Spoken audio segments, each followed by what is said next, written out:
Friends, பேப்பர்ல காசை பார்த்திருப்போம், கோல்டுல காசை பார்த்திருப்போம், கல்லுல காசை பார்த்திருக்கீங்களா? சவுத் பசிபிக் ஓஷன் பக்கத்துல இருக்கிற எப்பன்ற தீவுல தான் கல்ல கரன்சியா யூஸ் பண்ணிருக்காங்க. அதுவும் சின்ன கல் இல்லங்க, எல்லாமே பெரிய பெரிய கல்லு. 500-600 வருஷத்துக்கு முன்னாடி இந்த மக்கள் 200 மைலுக்கு மேல தள்ளி இருக்கிற பல்லுன்ற தீவுல இருந்து இந்த கற்களை எடுத்துட்டு வந்திருக்காங்க. சுண்ணாம்பு கல்லால ஆன இந்த கல்லு மூங்கில் கட்டையில கட்டுமரம் மாதிரி செஞ்சு எப் தீவுக்கு கொண்டு வந்திருக்காங்க. நாட்கள் போக போக பண்டமாற்று முறைப்பை காசு கொடுக்கணும்னு வந்திருக்கு.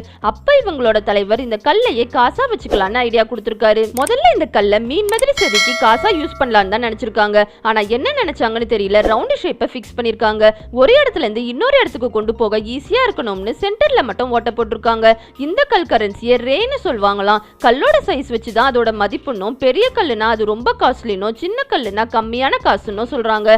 இது வரைக்கும் பார்த்ததுல சின்ன கல் கரன்சி 1.5 இன்ச் சைஸ்லயும், ரொம்ப பெரிய கல் கரன்சி 12 அடி உயரமும் இருந்திருக்கு. இந்த கரன்சி ரொம்ப வெயிட்டா இருக்கிறதுனால யாராலையும் திருட முடியாது. கூடவே நாட்கள் போக போக இந்த காசை இந்த மக்களால ஒரு இடத்துல இருந்து இன்னொரு இடத்துக்கு கொண்டு போக முடியல. இந்த கிராமத்துல இருக்கிற எல்லாருக்கும் எது யாரோட கல்லுன்னு நல்லா தெரியுமா?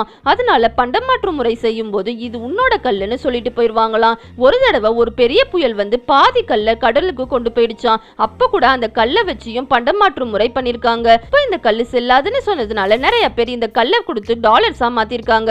இருந்தாலும் ஒரு சிலர் வரதட்சணையாவும் பரம்பரை சொத்தாவும் இந்த கல்லை இன்னும் யூஸ் பண்ணிட்டு தான் இருக்காங்களாம். இந்த கல் கரன்சியை பத்தி நீங்க என்ன நினைக்கிறீங்கன்னு கமெண்ட் செக்ஷன்ல கமெண்ட் பண்ணுங்க.